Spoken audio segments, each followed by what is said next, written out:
যেসব আরবরা আগে কখনো হাতি দেখেনি তাদের মধ্যে অস্থিরতার মাত্রাটা বেশিই ছিল।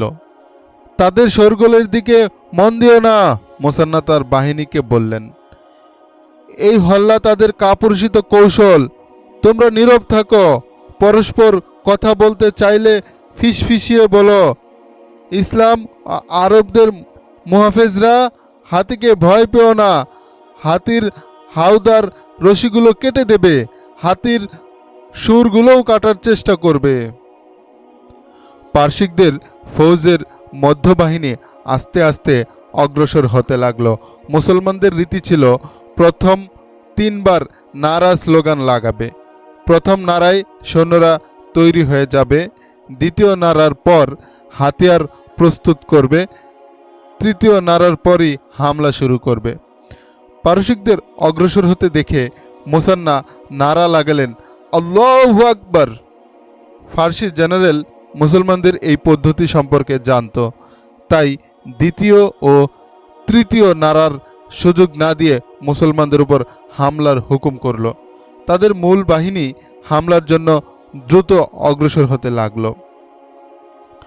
মুসলমান ফৌজে এমন কিছু যোদ্ধা ছিল যারা ব্যক্তিগতভাবে অভিজ্ঞ লড়াকু এবং দক্ষ তীরন্দাজ বা নেজাবাজ হলেও যুদ্ধের ময়দানে কোনো কমান্ডারের নেতৃত্বে সুশৃঙ্খলভাবে লড়াইয়ের অভিজ্ঞতা তাদের ছিল না।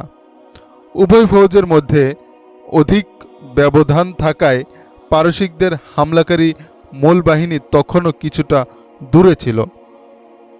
বনু আজালের মুজাহিদরা তখন তীব্র জোশ আর আবেগে নিজেদের শৃঙ্খলা ভেঙে পারসিকদের প্রতিরোধে এগিয়ে গেল। মুসান্না পেরেশান হয়ে গেলেন। রাগে তিনি দাঁতে তার ঠোঁট কামড়াতে লাগলেন। কাসেদকে ডেকে বললেন, এই দেখো বনু আজালের লোকদের অবস্থা। দৌড়ে তাদের সর্দারকে গিয়ে আমার সালাম দিয়ে বলো তারা যেন ইসলামকে এমন করে লাঞ্ছিত না করে, নিজেদের জায়গায় যেন ফিরে আসে। সিপাহসালারের কাসেদ যুদ্ধের ময়দানে পয়গাম পৌঁছানোর ব্যাপারে বিশেষ প্রশিক্ষণ প্রাপ্ত এবং দক্ষ ছিলেন। কাসেদের ঘোড়া তুফান বেগে দৌড়ে বানু আজালের সর্দারের কাছে গেল, তাকে মুসান্নার পয়গাম জানালো। সর্দার 1000-1500 ফৌজকে তখনই তার নিয়ন্ত্রণে নিয়ে এসে তাদেরকে শৃঙ্খলাবদ্ধভাবে দাঁড় করিয়ে দিল। এর সঙ্গে সঙ্গেই মুহূর্তের ব্যবধানে মুসান্না দ্বিতীয় ও তৃতীয় নারা লাগিয়ে দিলেন। মুজাহিদদের যে বাহিনীকে পূর্বেই হামলার জন্য বলা হয়েছিল তারা অত্যন্ত জোশদীপ্ত কদমে এগিয়ে গেল এবং পারসিকদের হামলাকারী অগ্রবাহিনীকে থামিয়ে দিল। ভীষণ যুদ্ধ শুরু হয়ে গেল। জিসিরের লড়াই থেকে যারা পালিয়ে গিয়েছিল এবং যারা বেঁচে গিয়েছিল মুসলিম ফৌজে তারাও ছিল। প্রতিশোধের আগুন তাদের মধ্যে ধাও ধাও করে জ্বলছিল।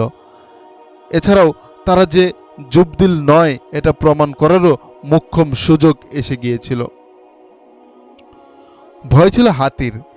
জিসিরের ময়দানে যে মুজাহিদরা লড়েছিল তারা পূর্ব কৌশলী অবলম্বন করল এবং হাওদার রশি কেটে কেটে এর সাওয়ারদের মারতে লাগলো বা জখমি করতে লাগলো।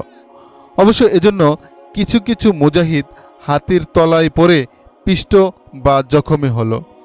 পারসিকদের হাতি পারসিকদের জন্য বিপদ হয়ে দেখা দিল।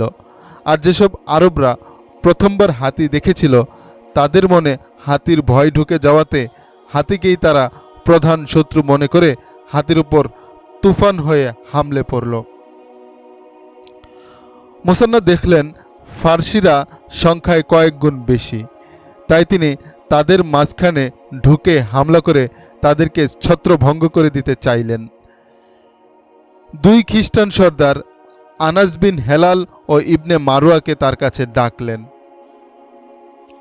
তোমরা আমাদের ধর্মের নয়, মুসান্না বললেন, কিন্তু এই লড়াই আরব আর অনারবেরও। খোদার কসম, আরবরা কখনো নিজেদের কোরবানি করতে পিছপা হয় না। ধর্মের কথা নয় এখন, আনাস বিন হেলাল বললেন, আরব হিসেবে আমাদের নির্দেশ দিন। আমি দুশমনদের মধ্যবাহিনীতে হামলা করছি, মুসান্না বললেন। তাদের সালারে আলা মেহরান সেখানেই আছে। তাকে ঘোড়া থেকে ফেলতে চেষ্টা করো, তাকে ফেলতে পারলেই দেখবে কি হয়।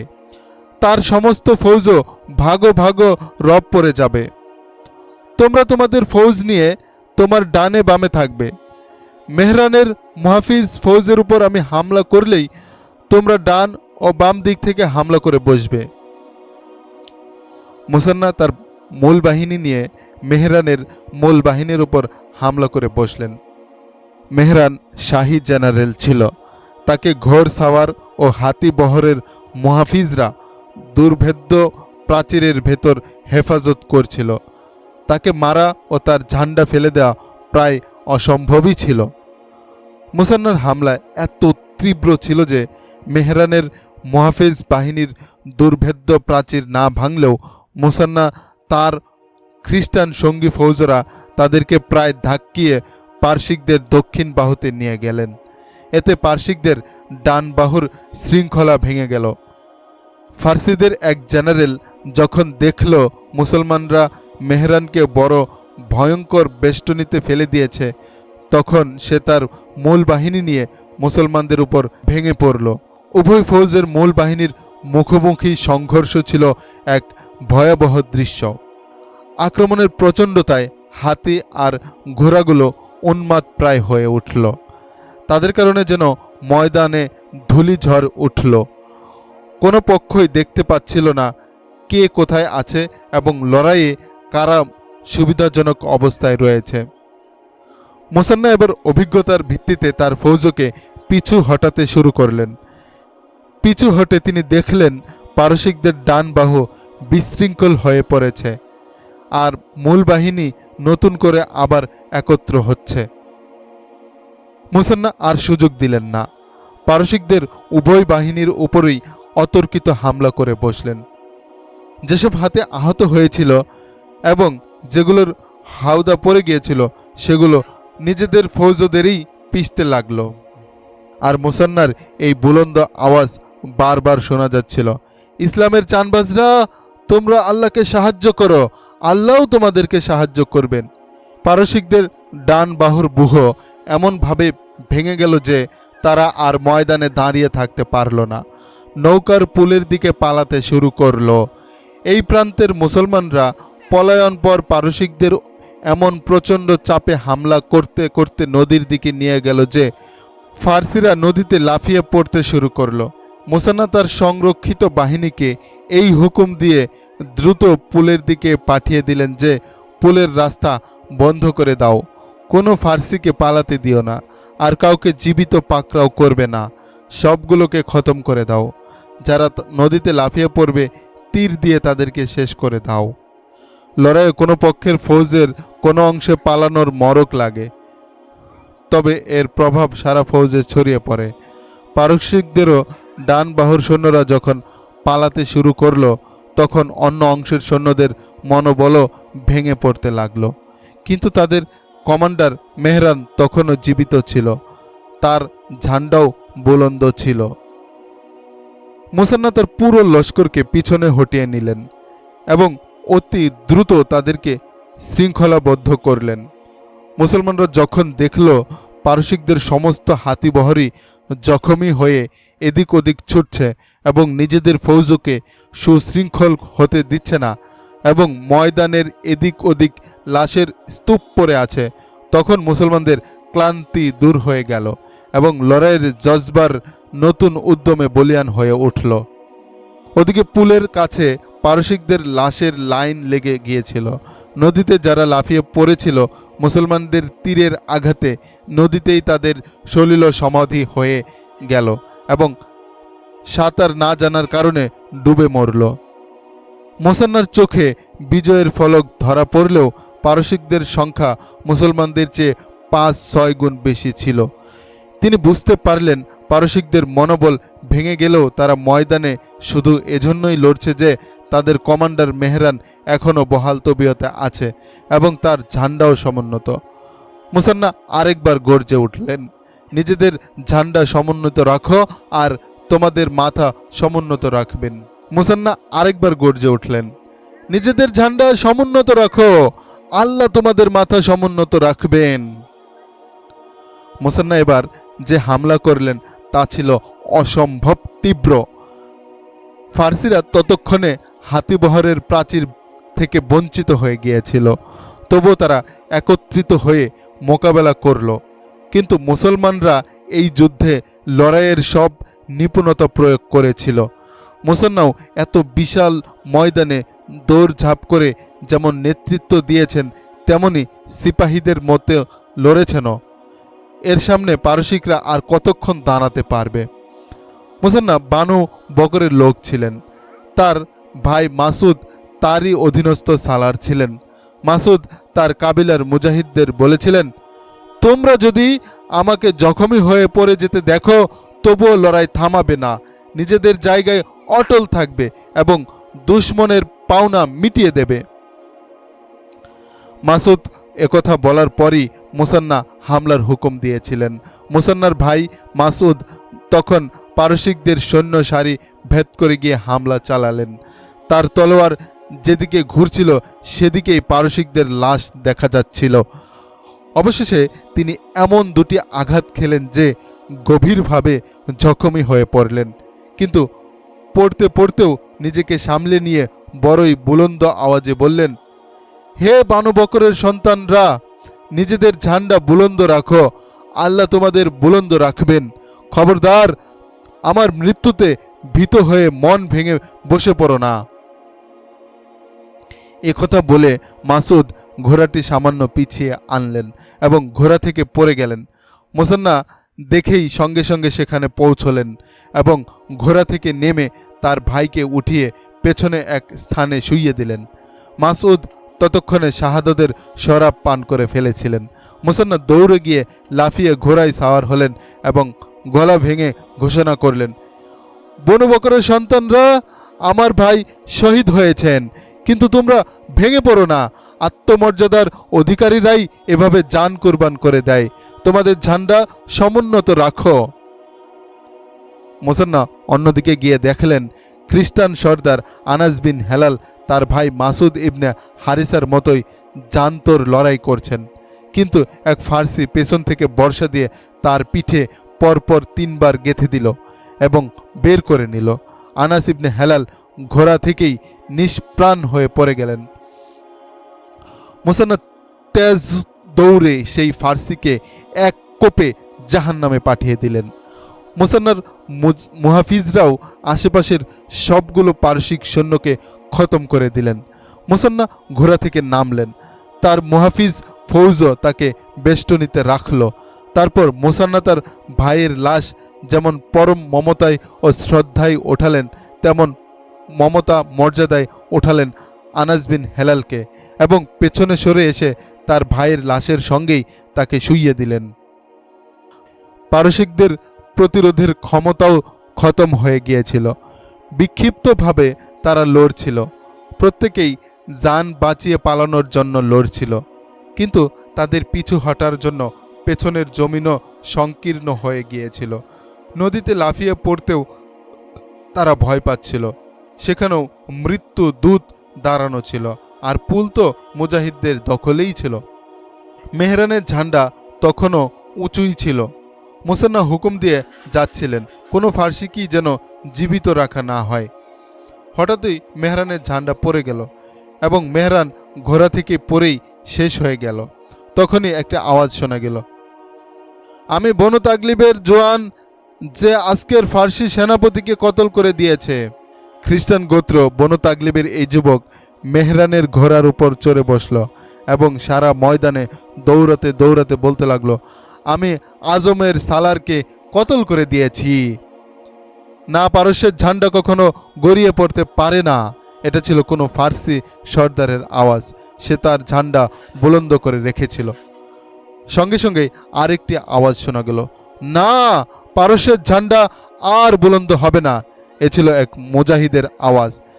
সে ওই ফার্সি সর্দারের হাত থেকে ঝান্ডা ছিনিয়ে নিয়ে তাকে হত্যা করেছিল।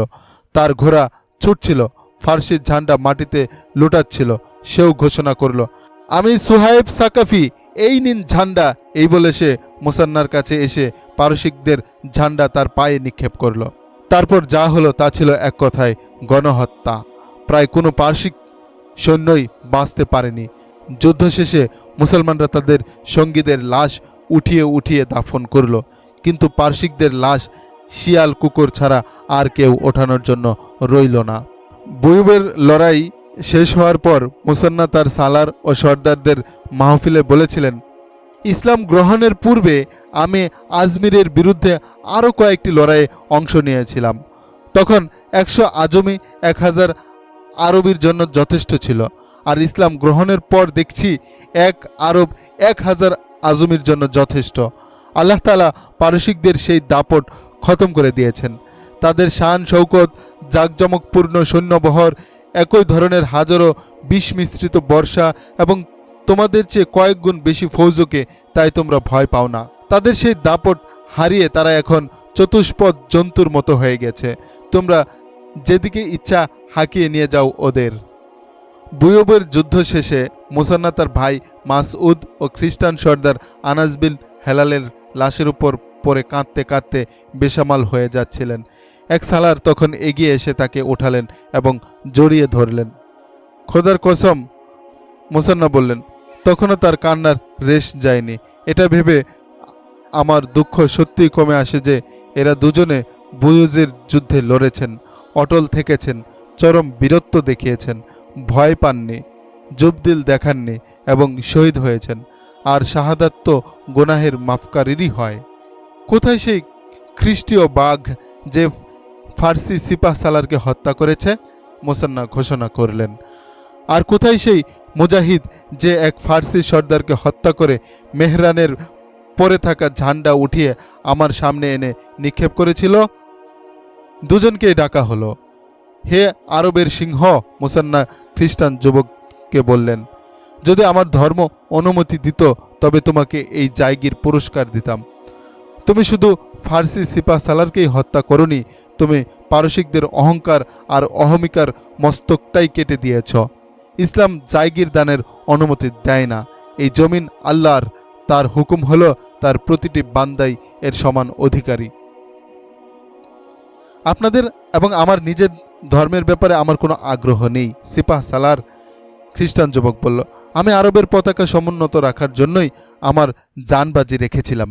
আজমিদের এই তিরস্কার আমি বরদাস্ত করতে পারি না যে আরবরা কাপুরুষ। আল্লাহর কসম, তুমি পুরস্কারের উপযুক্ত তো অবশ্যই, মুসান্না বললেন। মেহরানের ঘোড়াসহ যা তোমার কাছে আছে তা তোমারই। মেহরানের অতি মূল্যবান পোশাক থেকে যা পাও তা এবং তার তলোয়ারটিও তোমার ব্যক্তিগত মালে গনিমত, আর গনিমতের মালের অংশ তো তুমিই পাবে। মেহরানের তলোয়ার নিয়ে তোমার অনাগত বংশধররা গর্ববোধ করবে। আর তুমি, মুসান্না সুহাইব সাকাফিকে উদ্দেশ্য করে বললেন, তোমার অবদানও কম নয় মুজাহিদ। তোমার নাম? সুহাইব ইবনে কদর সাকাফি। ও, মুসান্নার মনে পড়ল, তুমি কি সে নয় যাকে জিসিরের ময়দান থেকে সেই এলাকার একটি মেয়ে জখমি অবস্থায় উদ্ধার করে এনেছিল? হ্যাঁ, আমি সেই সিপাহ সালার। তুমি অনেক জখমি ছিলে। সে তো অনেক আগের কথা সিপাহ সালার, সুহাইব বলল। পায়ের হাড় ভেঙে গিয়েছিল, এখনও তা সারেনি। ঘোড়ার রেকাবে শুধু পা রাখতে পারি, কিন্তু সেই পা দিয়ে ঘোড়া চালাতে পারি না। যে ফার্সি সর্দারকে তুমি হত্যা করেছিলে তার স্বর্ণখচিত তলোয়ার সহ মূল্যবান যা কিছু পাও তা তুমি নিয়ে নাও, মুসান্না তাকে বললেন এবং জিজ্ঞেস করলেন, সেই মেয়েটির সঙ্গে তোমার কি বিয়ে হয়ে গেছে? না সিপাহ সালার, সোহাইব জবাব দিল। বিয়ে তো পড়ানোর কথা আপনারই। আজ রাতে বিয়ে হয়ে যাবে, মুসান্না বললেন। মুসান্না তার ভাই ও অন্যান্য শহীদদের শাহাদাতে শোকে বিহ্বল ছিলেন, কিন্তু এত বড় বিজয়ের আনন্দ তা অনেকটা কমিয়ে দিয়েছিল। তিনি এটা দেখে নিজে নিজে সান্ত্বনা নিচ্ছিলেন যে আরও তো কত বোনের ভাই, মার পুত্র, স্ত্রীর স্বামী শহীদ হয়েছে। তাই মুসান্না মুখে হাসি ফুটিয়ে সবার সঙ্গেই কথা বলছিলেন। আচমকা তিনি জখমযুক্ত পাঁজরে হাত রাখলেন এবং তার হাস্যময় মুখটি নিমিষেই বেদনায় নীল হয়ে গেল। ডাক্তাররা তাকে বরংবার বলেছিল পূর্ণ বিশ্রাম নিতে, কিন্তু অনবরত ঘোড়সওয়ারি, এখান থেকে ওখানে কোচ করা, বিভিন্ন লড়াইয়ে যোগ দেওয়া, রক্তক্ষয়ী সংঘর্ষে লিপ্ত হওয়া, এসব কারণে তার জখম 1 বছরে সেরে তো ওঠেইনি, বরং ভেতরে তা অনেক দূর ছড়িয়ে পড়েছিল। তার শ্বাস নিতেও কষ্ট হতো। এজন্য তিনি একাকারে পূর্ণ শ্বাসও নিতেন না। লোকদের ছোট্ট একটা ভিড় মুসান্নার দিকে এগিয়ে এলো এবং তাকে ধরে তার তাঁবুতে নিয়ে গেল। ডাক্তাররা দৌড়ে এলো। তার স্ত্রী সালমা তাকে দেখে পেরেশান হয়ে গেলেন। জজবা আর আবেগ সবখানে চলে না ইবনে হারিসা? সালমা মুসান্নাকে বললেন, নিজেদের দিকেও তো তাকাতে হয়। কেন আপনি আপনার প্রাণ নিয়ে খেলছেন? জীবন আর মৃত্যু তো আল্লাহর হাতে সালমা, মুসান্না বললেন। কখন যে তার দরবার থেকে ডাক এসে যায় কে জানে, কিন্তু আমার ফরজ আমি পালন করেই তার দরবারে যাব। এই পারসিকরা যারা নিজেদেরকে সূর্যের পুত্র বলে, তাদের মধ্যে কেবল তাদেরকেই জীবিত রাখব যে আল্লাহকে এক, লা শারিক ও মুহাম্মদ সাল্লাল্লাহু আলাইহি ওয়াসাল্লামকে তার বান্দা ও রাসূল বলে মান্য করবে। ডাক্তার তার ব্যান্ডেজ খোলার পর সালমা তা দেখে আঁতকে উঠল। জখম থেকে রক্ত আর পুজের মিশ্রণ বের হচ্ছিল। মুসান্নার শ্বাস প্রশ্বাস স্বাভাবিক ছিল না, তিনি অর্ধশ্বাস নিচ্ছিলেন। আজকের লড়াই জখমের অবস্থা আরও গুরুতর করে দিয়েছে। শল্য চিকিৎসক গরম পানিতে জখম পরিষ্কার করতে করতে বললেন, আর আজকের লড়াইয়ের পরিমাণটাও দেখে নাও। মুসান্না মুস্কি হেসে বললেন, কোনো ফার্সিকে জীবিত দেখতে পাচ্ছ? জিসিরের লড়াই আমার আত্মাকে ক্ষত বিক্ষত করেছিল। আমার লস্কর গণহত্যার কবলে পড়েছিল। আজ আমার আত্মার ক্ষত শুকিয়েছে। মুসান্না আবেগে কাঁপতে লাগলেন। আমার মঞ্জিল মাদায়েন, মাদায়েনের অগ্নিপূজারীদের যে সিংহাসন আছে তা আমার প্রতীক্ষা করছে। যেদিন মাদায়েনের মহলে চড়ে আমার মুয়াজ্জিন আজান দেবে, সেদিন আমার এই ক্ষতটিও শুকিয়ে যাবে। ডাক্তার ও শল্য চিকিৎসক ব্যান্ডেজ বেঁধে চলে যাওয়ার পর মুসান্না সালমাকে সমস্ত সালারদের ডাকতে বললেন। আপনি কি কিছুক্ষণ বিশ্রামও নেবেন না? সালমা বললেন, সালারদের সঙ্গে কথা বললে তো জখমে এর চাপ পড়বে। সালমা, মুসান্না তার হাত নিজ হাতে নিয়ে বললেন, জীবনটা আর কতদিনের? ডাক্তার আমার জখম যখন পরিষ্কার করছিলেন, আমি তার চেহারা পড়তে চেষ্টা করছিলাম। আমার চোখে তার মুখের হতাশাই ধরা পড়ল। আমাকে আরামের কথা বলে গেছেন ডাক্তার, কিন্তু সময় কোথায় আমার? সালারদের আমি একটা জরুরি কথা বলতে চাই। আজ আমার একটি ভুল হয়ে গেছে, যেটাকে তারা আমার কীর্তি মনে করতে পারে, কিন্তু আমি যখন তাদের সঙ্গে থাকব না, তখন এই ভুলকে আশ্রয় করেই তারা ক্ষতির সম্মুখীন হবে। সালাররা সবাই আসলে মুসান্না উঠে বসলেন। বন্ধুরা আমার, মুসান্না বললেন, তোমাদের মধ্যকার 2 জন সালার আমার এই সিদ্ধান্তের প্রশংসা করেছে যে আমি পুল দখলে নিয়ে পারসিকদের পালানোর রাস্তা বন্ধ করে দিয়েছিলাম। এর ফলে সেখান দিয়ে পালাতে আসা ফার্সিরা আমাদের মুজাহিদদের হাতে সমানে মারা পড়েছে। কিন্তু বন্ধুরা আমার, আমার এই সিদ্ধান্তটা প্রশংসাযোগ্য ছিল না, এটা আমার দুর্বলতা ছিল। আমি মহান আল্লাহর শুকরিয়া আদায় করছি যে আমি এই দুর্বলতার মন্দ পরিণাম থেকে বেঁচে গিয়েছি। সমস্ত সালাররা হয়রান হয়ে মুসান্নার মুখের দিকে তাকিয়ে রইলেন। আমি চাচ্ছি আমার ভুলটা তোমাদের ভালো করে বুঝিয়ে দিই। পুলের রাস্তা দখল করে দুশ্মনের পালানোর রাস্তা বন্ধ করাটা কেন ভুল ছিল? হতে পারে কখনো আমি তোমাদের সঙ্গ ছেড়ে যে কোনো মুহূর্তে দুনিয়া থেকে চলে যাব, তাই আমার অভিজ্ঞতা তোমাদের দিয়ে যাওয়াটা জরুরি মনে করছি। মনে রেখো যে পর্যন্ত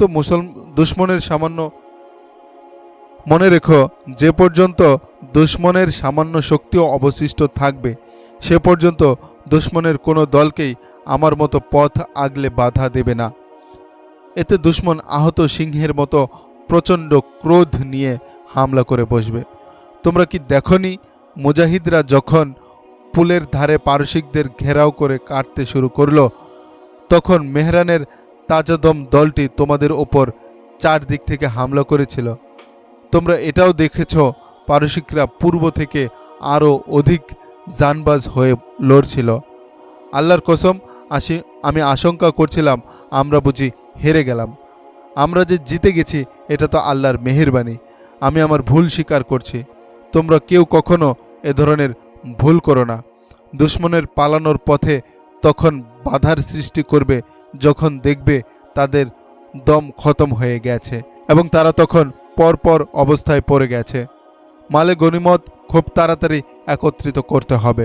মুসান্না হুকুম দিলেন, দিনে দিনেই এর বন্টন হয়ে যাবে। মালে গনিমতের 1/5 মদিনায় আমিরুল মুমিনিনের কাছে পাঠিয়ে দেওয়া হবে। এর পরপরই মাদায়েনের পথে আমাদের এগিয়ে যেতে হবে। মাদায়েনের পথে সাবাত নামক একটি স্থান আছে, এটাই আমাদের মঞ্জিল। শহীদদের লাশ তখনই একত্রিত করা হবে। কাল ফজর নামাজের পর জানাজা পড়া হবে। এই ময়দানেই তাদেরকে দাফন করা হবে। মুসান্না যখন তার সালারদের সঙ্গে কথা বলছিলেন তখন ছিল রাতের প্রথম প্রহর। তখন অনেক নিজেদের শহীদ সঙ্গীদের লাশ উঠিয়ে এক জায়গায় জড়ো করছিল। মুজাহিদদের স্ত্রীরা জখমীদের তাঁবুতে নিয়ে যাচ্ছিল। জামরাদও তাদের সঙ্গে ছিল। সবার কাছেই পানির ঝুলানো মশক ছিল। এ থেকে জখমীদের তারা পানি পান করাচ্ছিল। রাতে যুদ্ধের ময়দানেও দৃশ্য ছিল ভয়াবহ। যে কারো শরীরের লোম দাঁড় করিয়ে দেওয়ার মতো লাশের পর লাশের স্তূপ পড়েছিল। সুবিশাল ময়দানের এক প্রান্ত থেকে অপর প্রান্তের নদীর তীর পর্যন্ত লাশের স্তূপ ছড়িয়ে ছিটিয়ে পড়েছিল। এর মধ্যে যেসব জখমীরা কাতরাচ্ছিল, যারা উঠতেও পারছিল না, আবার তীব্র যন্ত্রণা থেকে বাঁচার জন্য মৃত্যু কামনা করছিল। অসংখ্য জ্বলন্ত মশালগুলো এমন লাগছিল যে সেগুলো বুঝি লাশের গায়ে জ্বলছে। ময়দানের অন্য প্রান্তে জংলি শিয়াল, কুকুর ও হিংস্র প্রাণীরা লাশের গা চিরে খুবলে খুবলে মাংস খাচ্ছিল। মনে হয় তুমি মুসলমান, এক জখমী মুজাহিদ এক মহিলাকে বললেন। আমাকে উঠিও না, পানি পান করাও, আমার সময় শেষ হয়ে এসেছে। সিপাহ সালার মুসান্না ইবনে হারিসাকে আমার সালাম পৌঁছে দেবে। বলবে, জিসিরের লড়াইয়ে পালিয়ে গিয়েছিলাম। আজকের লড়াইয়ে আমি সেই বুজদিলির গুনাহের কাফফারা আদায় করেছি। আল্লাহ আমাকে মাফ করুন, আল্লাহ আমাকে মাফ করুন। সেই মুজাহিদ শহীদ হয়ে গেলেন।